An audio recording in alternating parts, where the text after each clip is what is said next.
This election is still not decided, that's for sure. It's high time to change the government. Not everyone from Afghanistan can come to us in Europe. I'm really sick of always having a government that is acting only too late. On September the 26th, German voters go to the polls to elect a new chancellor, and for the first time since 2005, it won't be Angela Merkel, although even now she leaves office as the country's most popular politician.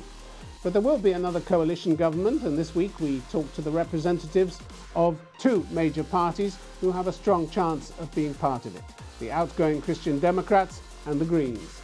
The key issues dividing them: Afghanistan, how to approach human rights in China and Russia, the controversial Nord Stream 2 pipeline, climate change and the recent lethal flooding in Germany, and of course the record of the outgoing government.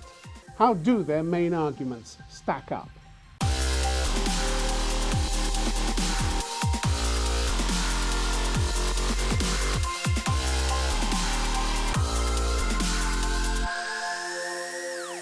Joining me from Strasbourg is David McAllister, a Christian Democrat member of the European Parliament and chair of its Foreign Affairs Committee.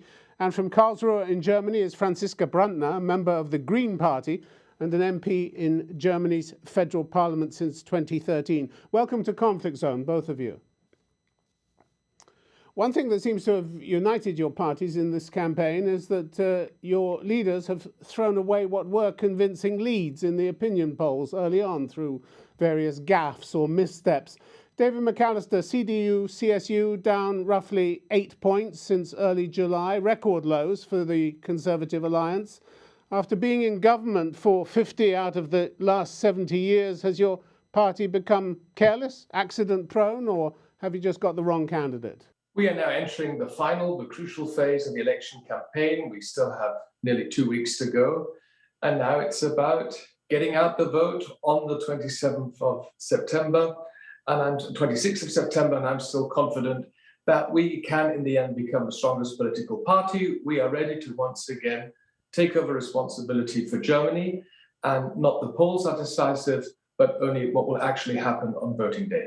Yeah, but the fact is that Armin Laschet is not a popular man, neither in the country as a whole, nor for that matter in your party. You've even had one or two CDU MPs last month calling for him to step down. I'm thinking of Sylvia Bantel. Better to react quickly, she said, and painfully, than to go down together. Another one told a newspaper, the mood is just abysmal. Are we all going to lose our seats? And still more people are telling the party not to use Laschet's poster because it doesn't bring them any joy. Why should the country choose him if he can't even retain the support of people in his own party? Armin Laschet is the party leader of the CDU. He is the minister president of the largest German federal state, North Rhine-Westphalia. He's very experienced. He has now run North Rhine-Westphalia since 2017 with the tightest majority possible, a one-vote majority lead in North Rhine-Westphalia. And I would like to add also that he's not only a convinced, but also a convincing European. He has European experience in the European Parliament. So this all is enough to show that he is ready to lead Germany. And we're now seeing that the Christian Social Union from Bavaria, our sister party, are also fully supporting Armin Laschet. And that's the way further. If we want to convince Germans to vote for CDU and CSU, we have to be convinced that we have the right program, the right manifesto, and the right candidate. And now we're fighting, and this election is still not decided, that's for sure. So you ignore all the reservations and the objections that are coming even from inside your party. You ignore all that, and he's the best candidate you could possibly have, is he? He's the leader of the CDU, and I believe he would be a very capable German chancellor. I know Armin Laschet for many, many years. He's a good friend, and I will always support him. Franziska Brantner, as the campaign has gone on, your candidate Annalena Baerbock has also suffered from diminishing fortunes. You're down around 10% since April, May. Turned out she'd padded her resume with inaccuracies and had to correct the record and answer questions about her professional ethics. This is careless and incompetent, isn't it? Not qualities that are ideal for a chancellor. Annalena Baerbock is our candidate, and she's a great person. She's very capable, and she has done mistakes. She has acknowledged them herself. She's probably the one who's most angry about them herself. But I think it was a good move to also acknowledge that she did mistakes there and that we are now focusing on what's the substance of these elections. It's high time to change the government. We are convinced that Germany can do better, that we need to do better. And it's a time to choose a real climate government that will move Germany ahead in terms of climate, jobs, and security. I want to come on and talk about climate issues a bit later on, but if you want to lead Germany, you need to pay better attention to details and figures, don't you? Your candidate had to admit failing to declare thousands of euros in extra income from her party. All of this raises the question, doesn't it, of whether your party is smart enough, savvy enough to head a government, or to take a line. Of course we are. We are governing in now 10 out of 16 states in Germany. We're doing this very well. And about Annalena Baerbock, the importance is that she has a very clear compass.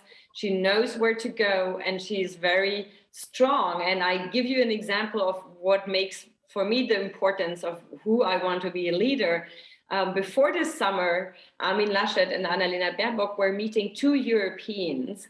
Armin Laschet was meeting Mr. Janša, the Prime Minister of Slovenia, who was destroying democracy back home, who was part of the European People's Party that Mr. McAllister is also a member of, and didn't say a word of criticism, none, zero, even though he is attacking the freedom of press, independence of justice in his own country as prime minister. And in the same week, Annalena Baerbock, she met the mayor of Budapest, one of the biggest opponents to Orban.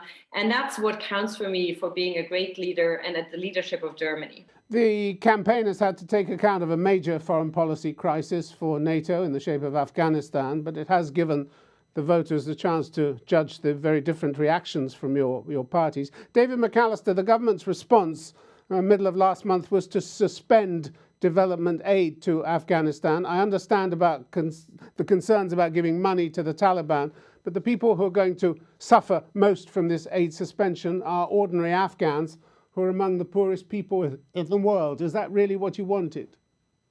You need to differentiate between humanitarian support on the one hand and development aid on the other hand. Germany, like the international community, is ready to give further humanitarian assistance to the people in need in Afghanistan. I welcome the decisions just taken yesterday at the donors conference. We're going to massively try and support the people in Afghanistan. But as for one thing, and to provide humanitarian assistance, we need to talk to the Taliban. Things are as they are. They are the de facto rulers of the country, and that's what the West is going to do. Important is that we take a united approach in dealing with the Taliban. Whether development aid can continue or not for Afghanistan will very much depend on how the Taliban will react.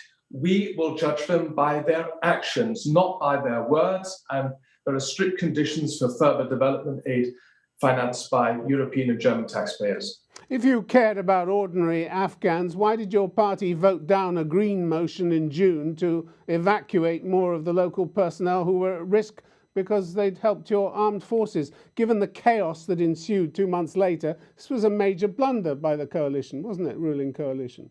We have evacuated thousands of people in the last few weeks. But you could have done it earlier. You could have done German it earlier. Citizens, dual citizens, and also Afghans who have worked for us, for international organizations, for European institutions and German institutions, and we will continue to evacuate people. I want to underline here that our men and women from the Bundeswehr did a remarkable job in organizing these transport flights, and we will continue to be responsible for those who have worked for us in the last few years. Franziska Brantner, you happy with that answer? Your party? No, not at all. I think really our soldiers did an amazing job, but it was incredible that we sent them in the most dangerous mission ever of the Bundeswehr because the government didn't evacuate early enough. This mission, this very dangerous mission, which they performed really well, was not necessary if the government had acted on early and had evacuated early on. For example, the French, they have left Afghanistan in 2012, but they still started to evacuate their former staff and their own citizens in May. And that was much smarter. And we had the debate in June in the Bundestag. We brought it there and we said, we don't want to be dependent on the Taliban for getting our people out. We don't want it to be dangerous. We need to get our own people and those who supported us over the last couple of years out now. And it was just a political debate, and the governing parties were scared of saying in the middle of an election campaign that we get people out of Afghanistan now. So they preferred to do nothing and then send our soldiers into a dangerous mission.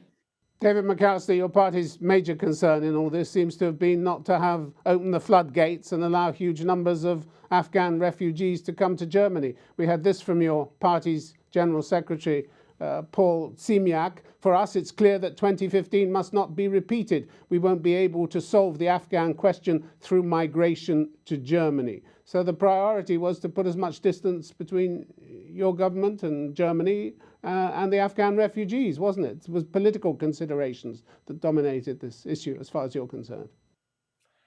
We have a humanitarian responsibility, and that's why we will continue to evacuate our own nationals, dual citizens, and also those who have been working for us, and especially vulnerable people. But one thing is clear, not everyone from Afghanistan can come to us in Europe and in Germany. That's why we need to learn lessons from 2014, 2015. And this also means that the international community, the West, needs to support those organizations who are supporting the refugees on the ground in Afghanistan and in neighboring countries. We're talking about the United Nations and all these institutions who have experience in dealing with this. And of course, this also means that we need to actively engage with neighboring countries like Iran and Pakistan, to a certain degree also Turkmenistan, Tajikistan, and Uzbekistan, to give as much support as possible. You really think they're going to give you that kind of support, those countries? There's no indication that they will, is there? In the moment, we're not sure how the migration flows will actually develop. There have been many people who have now been displaced internally in Afghanistan. It's unclear how many people will actually reach the borders. But if they leave Afghanistan, they will, of course, first come to Iran and Pakistan. And that's where we need to provide humanitarian support and assistance in a wide and broad scale. Franziska Brantner, how many Afghans would your party let in? You criticise the government response, but the figures your party leadership is using aren't particularly generous either. Last month, Annalena Baerbock said Germany must allow in at least 10,000 local staff from Afghanistan. Is that it? That's the end of it? 10,000? Yeah. We were saying that we need to get the staff out that worked for the Bundeswehr, for our army, but also for our civilian workers, also for women's rights organizations, for our development aid organizations, and by the way, also for the European Commission's work on the ground, so that we also have a responsibility to take on board those who work for the European Union. So these are the numbers that we came up with, and that we know that needs to be getting support for a safe exit. The situation right now is that nobody's really getting out of Afghanistan at all.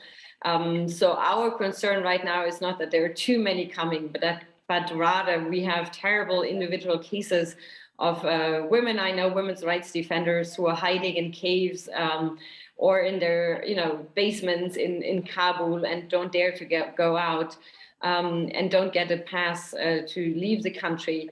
So that's what we are working on right now, is to give safety to those who have been fighting for women's rights, for example, in Afghanistan over the last years. They have not done this for us, but they have done this with our backing. And I think that's what we owe them. This has been a year which has focused attention on the mounting climate crisis. You mentioned it earlier, not just globally, but especially in Germany, where flooding in July led to the catastrophic death of almost 200 people. David McAllister, with so many dead in Germany, so many communities in need, it doesn't really help when your federal disaster agencies turn around and say our system worked impeccably, it's all the fault of local authorities. Your own candidate, Armin Laschet, himself pointed out that a catastrophe on a national scale requires a swift national response. Why didn't your party plan for that national response in the 16 years it was in power? These floods were a national catastrophe, something we haven't seen for decades, a real tragedy, far too many people killed, and it will take years to rebuild all this. And of course, we have to learn lessons from this tragedy, what went right, what went wrong, and I certainly see room for improvement here. But the main aspect is, apart from reconstructing the devastated areas in Western Germany, we have to see this whole discussion in the debate around climate change. And here I think that we need a reasonable approach in Germany, together with our international partners. The framework has been set with the European Green Deal, and now it's about implementing the concrete legislation which will be necessary to achieve a very ambitious target to become climate neutral latest in 2050 in Europe. We in Germany want to reach this in 2045. Franziska Brantner, you think the Interior Minister, Horst Seehofer, who oversaw disaster management, should have resigned over what happened with the floods? Here again, it's a sad story that we have been asking for reform of the rescue catastrophic services in Germany before the floods, because we said we need to reform how our local, state, national and European level are working together. We were asking for this a year ago. And it's so painful to see that nothing happened. And that's why we have now so many families had to suffer. And for example, the German government did not implement a European directive on getting rescue and alerts early on your cell phone. I have been asking about this for a month. And the response was from the German government that we don't really need this and that we are all fine in Germany. And I always thought, why are we not improving? All our European neighbors are doing it. It's a European obligation to do. And the German government just didn't want to do it. And I'm really sick of always having a government that is acting only too late when we have the catastrophe, be it Afghanistan or the floods. And we need a government that is looking ahead and is acting preventively. Well, inevitably, your party's own record on the environment has come under the spotlight, and the results are mixed, aren't they? In Baden-Württemberg, where you are in government, you've achieved less than 35% renewable energy usage. That's far less than Rhineland-Palatinate or Bavaria. If you're being judged on results, you've got a long way to go to live up to your own ambitions, haven't you? Never mind looking at what the government has or hasn't done. Satisfied with where we have come. We started in 2011 at almost zero in Baden-Württemberg when we took over from the Conservatives. And 5 years ago, we had to enter a coalition with the Conservatives again that had blocked much on, making solar panels mandatory on new buildings. We got this now. We had elections in March. So now we are stronger and we really managed to put a new weight on climate protection. Now we will get mandatory solar panels on new buildings, be this private or business. David McAllister, one of the most controversial government policies in recent years has been to push ahead with the Nord Stream 2 gas pipeline from Russia, despite protests from several countries, including Ukraine. Your critics say it gives Moscow too much power to control energy supplies to Europe. And the only response from your outgoing chancellor is to say, if they use the gas as a weapon, we'll impose sanctions. What good is that? Sanctions have never changed Moscow's mind on anything, have they? First of all, let me make one remark. Franziska Brantner called my party several times now the Conservatives. Just to be precise, we are the Christian Democrats, not the Conservatives. Perhaps we can stick to the right word. Now, on Nord Stream 2, the construction of the pipeline has been now nearly accomplished. I must admit that at the beginning of this project, the geopolitical consequences and concerns, especially from Eastern European member states, were clearly underestimated. But in the end, it is now about Nord Stream 2 being a matter of private companies complying with national and European laws, and it remains. But you're putting a weapon in Moscow's hands, aren't you? You're putting a weapon in Moscow's hands. They've repeatedly used it. It remains a political decision of the German government how to deal with this project in the future. I believe that Chancellor Merkel's visit to Washington in July has opened a way forward for the German government and the US government to continue and further their dialogue about energy security and the future of Nord Stream 2. One thing is clear: should Russia attempt to use energy as a weapon or commit further aggressive actions against Ukraine, we will take action at national level and press for effective measures at the European level, including sanctions. So This is the way forward. But why And wait I for think that? Why wait for that to happen? They've used energy as a weapon plenty of times before. Latvia 2003, Ukraine 2005, Georgia 2006. They have a pattern here. Why give them a gift of this weapon and wait for them, sit back and wait for them to use it? I'm fully aware of the critical view a lot of our Eastern European partners take on this project. And I have already said that the geopolitical consequences were underestimated at the beginning.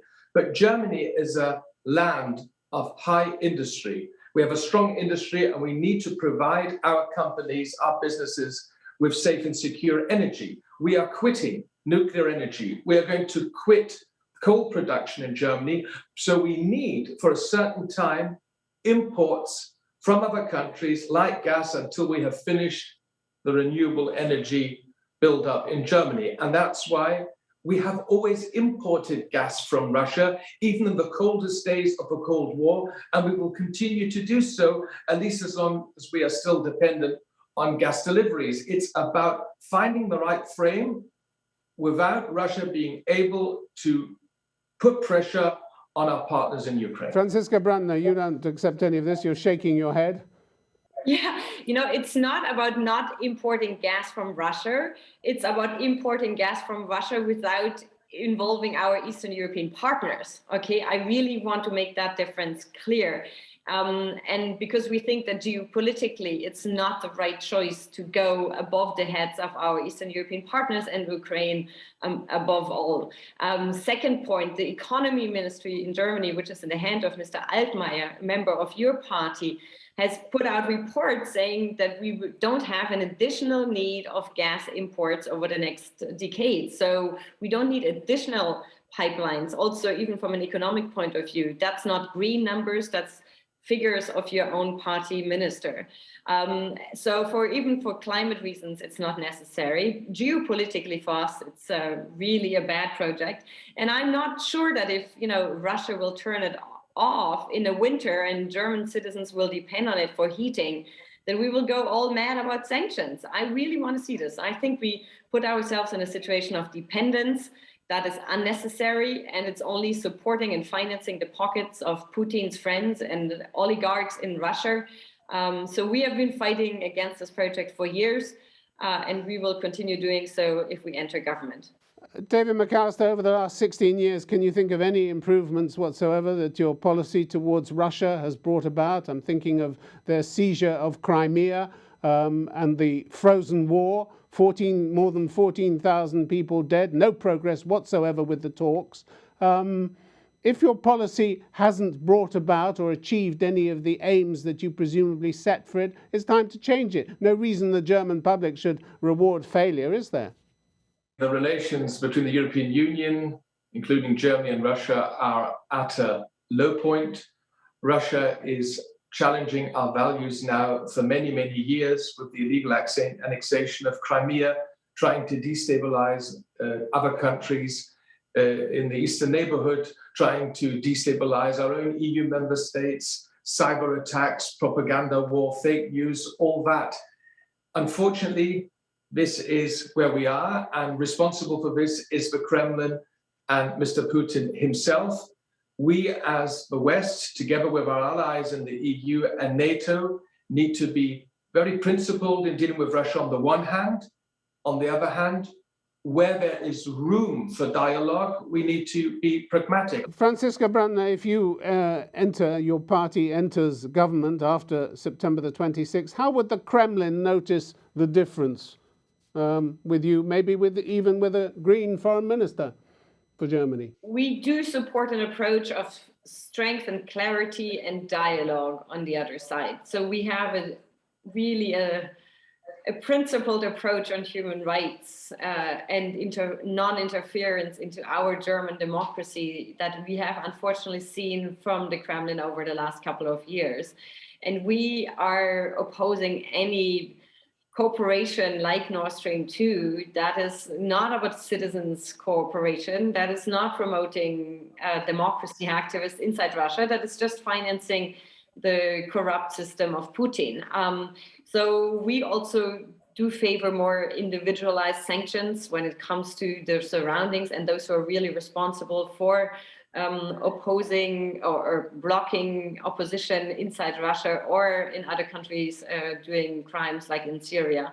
And we believe that we need to be firmer. And on the other side, yes, there will have to be dialogue, for example, on Afghanistan. We just spoke about Afghanistan. It's clear that if we just want to have a say there or be part of the conversation, it's a conversation with Russia, with China, with Iran. And that's also part of the reality, but it doesn't stop us from being firm where we can. And that's the difference we would make.